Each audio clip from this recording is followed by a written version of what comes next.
गणित का सबसे इम्पोर्टेंट टॉपिक है जिसमें से हर एक कॉम्पिटिटिव एग्जाम में क्वेश्चन पूछे जाते हैं, वो प्रॉफिट लॉस। ठीक है, इसके बारे में डिस्कस करेंगे। इसमें क्या सूत्र लगेंगे, बिना सूत्र के कैसे क्वेश्चन हो सकते हैं, वो भी देखेंगे। ठीक है, इसमें कुछ शब्द हैं, जैसे पहला होता है सीपी। सीपी को हिंदी में बोलते हैं क्रय मूल्य या लागत मूल्य।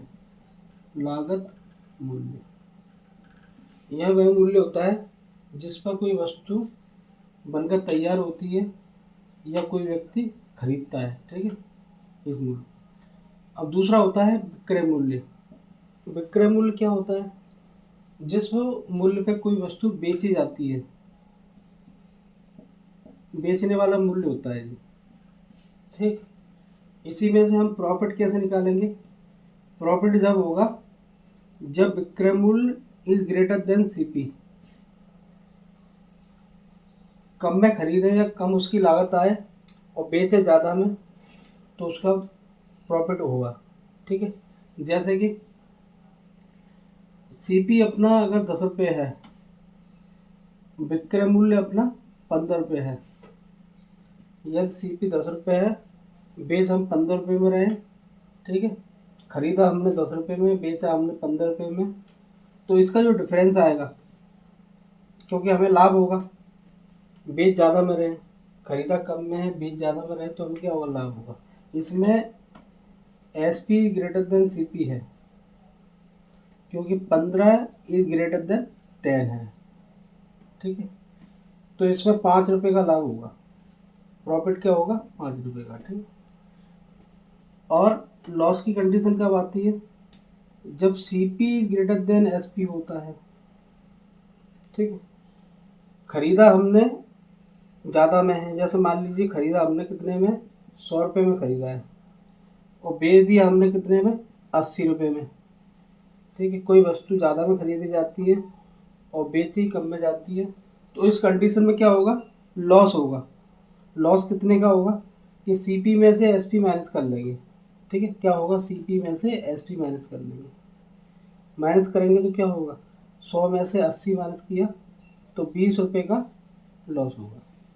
ठीक है, इसमें पहला शब्द है कॉस्ट प्राइस, दूसरा है सेलिंग प्राइस, तीसरा है प्रॉफिट, और चौथा है लॉस। अब इसके बाद इन क्वेश्चनों को देखते हैं। इनमें कोई चीज़ सीपी मतलब खरीदी गई है, क्रय मूल्य उसका 100 रुपये है, बेचा गया उसे 120 रुपये में, तो कम में खरीदा जा रहा है, अब ज़्यादा में बेचा जा रहा है, तो प्रॉफिट होगा। प्रॉफिट कितना होगा? इनका जो डिफरेंस रहेगा प्रॉफिट होगा।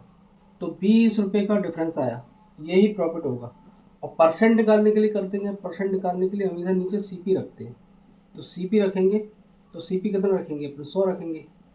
ठीक है, परसेंट निकालने के लिए 100 का मल्टीप्लाई कर देते हैं, 100 से 100 काटेंगे तो 20% का प्रॉफिट हो जाए।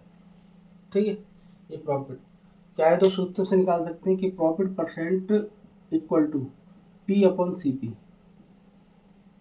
इंटू 100। ठीक, अब दूसरा लॉस परसेंट जब निकालते हैं तो लॉस कब होगा? जब ज़्यादा में खरीदा जाता है और कम में बेचा जाता है। तो यहाँ पर खरीदा गया क्रय मूल्य अपना 100 रुपये है, बेचा 80 रुपये है, तो 20 रुपये का लॉस होगा।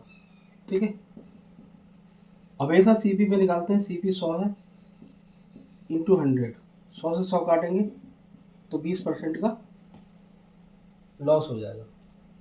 ठीक है, तीसरा क्वेश्चन देखते हैं। अगर कोई वस्तु को 2 बार बेचते हैं, ठीक है, ये पहले टाइप का, दूसरे टाइप का, और किसी वस्तु को अगर 2 बार बेचते हैं, तो 2 बार बेचने की वजह से कोई वस्तु हमने पहले 100 रुपये में बेची, 100 रुपये में बेची, तो हमें 10% का लाभ हो रहा है। ठीक है, अगर उस वस्तु को 120 रुपये में बेचते हैं तो 20% का, तो कितने परसेंट का लाभ होगा? कितने परसेंट का लाभ होगा? ये क्वेश्चन दिया है। ठीक है, अगर वस्तु को हमने 100 रुपये में बेचा, 2 बार बेच रहे हैं। ठीक है, कंडीशन ये है कि एक वस्तु को 100 रुपये में बेचा तो 10% का लाभ होगा, 120 में बेचा तो कितने परसेंट का लाभ होगा? इसमें क्या करते हैं कि 100 रुपये ये दिया है पैसा, ठीक है, इसके नीचे में ये रख लेते हैं, लाभ ऐसा रखेंगे अपन 110 रखेंगे इसे, ठीक है, 100 पे प्लस कर देते हैं, हानि होती तो 100 से माइनस कर लेते हैं, ठीक, बराबर 120 यहाँ पर दूसरा विक्रय मूल्य आ गया, ठीक, और ये कितने परसेंट का लाभ हुआ, तो यहाँ पर लाभ को, ठीक, पी मान लिया, काटेंगे अपन, 0 से 0 कटेगा, 0 से 0 कटेगा, ठीक है, और यहाँ पर गुणा कर लेंगे, 132 आएगा,